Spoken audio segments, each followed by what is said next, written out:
We left off from the last video with just a few definitions to finish up. The first one being mutually exclusive, sometimes called disjoint. When two events have no outcomes in common and can never occur together, that's what we call mutually exclusive or disjoint events. So for example, if event A is drawing a queen and event B is drawing a 7, then the probability of A and B occurring together would be 0. And to give you a counter example, we talked about the queen and the heart. So let's say we also have event C. So if we add in this event C, which is drawing a heart out of a deck of cards, then events A and C or events B and C are not mutually exclusive, since there's both a queen of hearts and a 7 of hearts. We can summarize these 5 probability rules with some symbolic shorthand. So since our first probability rule was about the range of numbers probability can be, for any event A, the probability of A must fall between 0 and 1. If F is the sample space in a probability model, then the probability of all of those events occurring has to equal 1. So that's the one that says the sum of all of the individual events in the sample space has to add up to 1. Next, in the event of equally likely outcomes, so this one's important. This only works if every event in our sample space is equally likely to occur. So then the probability of the number of outcomes corresponding to event A is divided by the total number of outcomes in the sample space. So this is our proportions, like we saw with the deck of cards or the dice. We can find those probabilities as a proportion. The complement rule is pretty straightforward. The probability of an event's complement is simply 1 minus the probability of the event occurring. And finally, we just went over this one, the mutually exclusive events. If A and B are mutual exclusive events, then the probability of A or, so notice I'm using the word or, not and this time, is simply equal to the probability of A plus the probability of B. We don't have to worry about subtracting away that overlap like we did with the Queen of Hearts. So, got an interesting question here for you. Is the probability of A and B equal to the probability of B and A? And then also, does that work for or? So start thinking about some probabilities, maybe the card example that I gave you. So just remember the difference between and or as well. And is, can these two events happen together?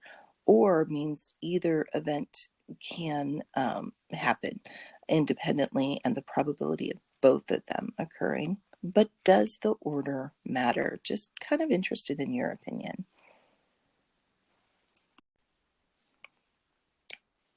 So hopefully what you said on this is that no, it doesn't actually matter. No, it actually doesn't matter.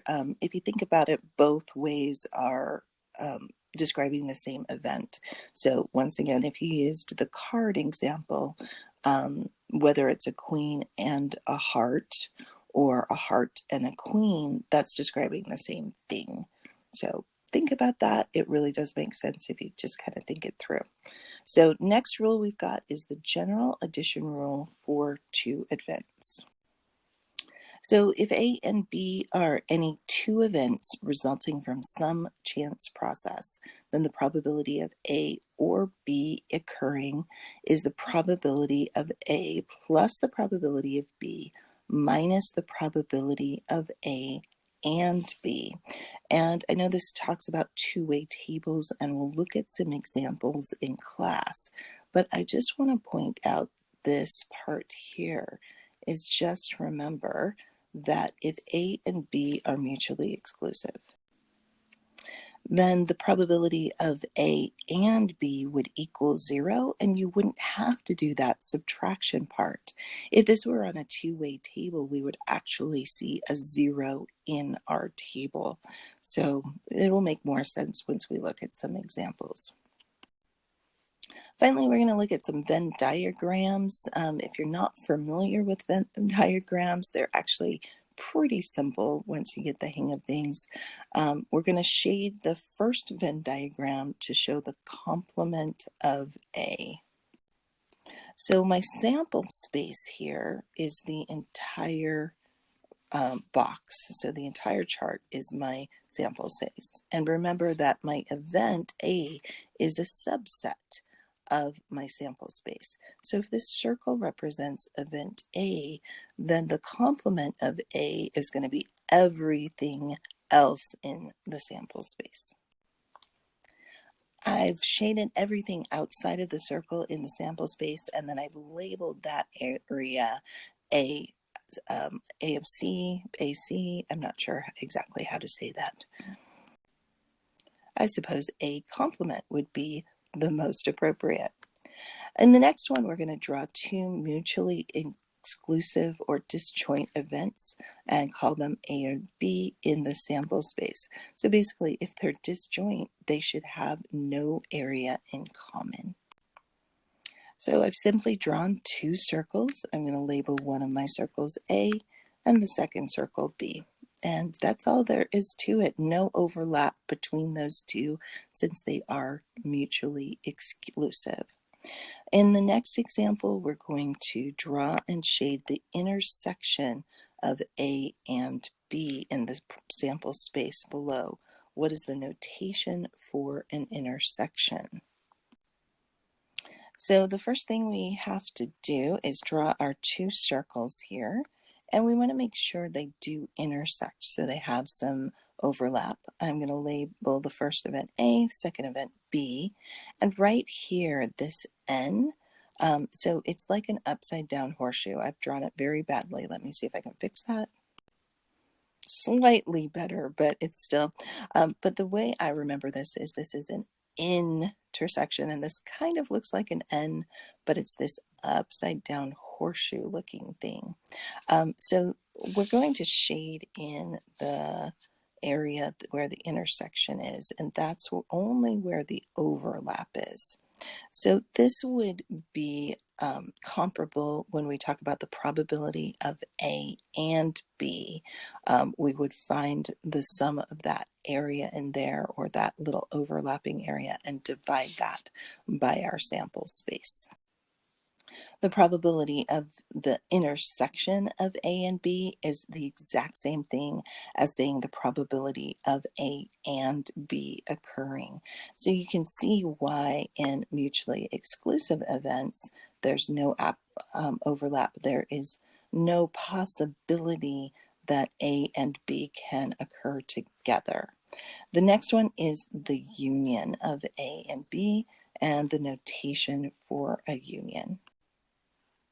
For a union, once again, we've got our two overlapping events, and we've got the symbol for that is the right up horseshoe, which is very easy to remember. It looks like a U, and union starts with a U. For this one, we're going to shade everything related to events A and B. So anything that is related to A or B would be included in this space. But we can see what's happened is we've got this overlap right here in the middle. And we need to be aware of this little space in here because we're double counting it. We're counting it when we consider part A, and we're counting it when we consider part B. So then if we think about that general addition rule that we just learned about, it makes sense why we have to subtract away that extra bit, because we don't want to double include that small area in both calculations. Now, a union is comparable to an OR.